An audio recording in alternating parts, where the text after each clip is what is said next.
Hey folks, welcome back. I think we've all recovered from the Cloudflare situation. This is Andy Thompson back here with you on November 19th. Here are 3 rapid-fire cybersecurity stories that have happened within the last 24 hours. We have a ransomware attack on one of the world's biggest energy companies, active zero-day exploitation targeting Fortinet devices, and DoorDash confirms a data breach caused by social engineering, okay? So let's get into it. Our first story, LG Energy Solution, one of the world's largest battery manufacturers, has confirmed it was hit by a ransomware attack. Now, the attackers are known as the Akira ransomware gang, a group the FBI just warned about as increasingly aggressive in their double extortion attacks. Now, what exactly is a double extortion attack, you might ask? Well, basically, it boils down to this. Not only do the bad guys encrypt all the files, but they also steal and exfiltrate the data and then leak that data to the public if the ransom isn't paid. And this puts way more pressure on the victims to pay the ransom. And that's why you see a lot of ransomware operators exfiltrating data instead of just locking you out and running the ransomware alone. So, with that said, Akira claims they stole 1.7 terabytes of internal LG data that they plan to leak if they're not paid. That includes all sorts of stuff like corporate documents, project files, employee information, financial records. Basically, it's a bottomless buffet of sensitive information. Now, LG says that only one overseas factory was impacted and that the operations have since been restored. There's been no widespread shutdown, so that's good.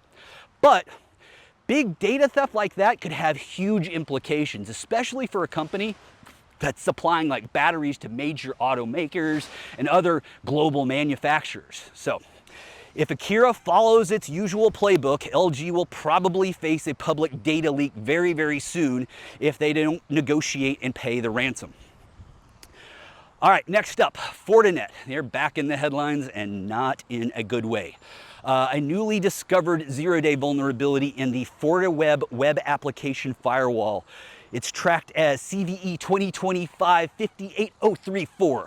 Yeah, it's been actively exploited in the wild, folks. This flaw allows an attacker with authenticated session to execute arbitrary system commands. Basically, it means that if they get a foothold on the machine, they can escalate to a total device compromise, okay? So here's the kicker. This is the second FortiWeb zero-day exploited in the last week. Last week, it was the critical path traversal bug, and this week, it's command injection.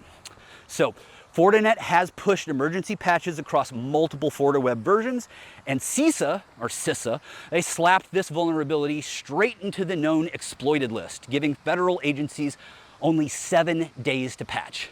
That, folks, is incredibly fast. That means that this is a serious active threat. So if your organization runs FortiWeb anywhere, this is one of those situations where it's either patch immediately or get burned. All right. Our last story today, DoorDash has confirmed a data breach after an employee fell for a social engineering scam. Big surprise, right? No malware, no zero day, just a human being getting punked, providing again that, once again, phishing is the easiest way to get into a company. Once the attacker got access to the internal tools, they pulled all sorts of stuff like customer and merchant data.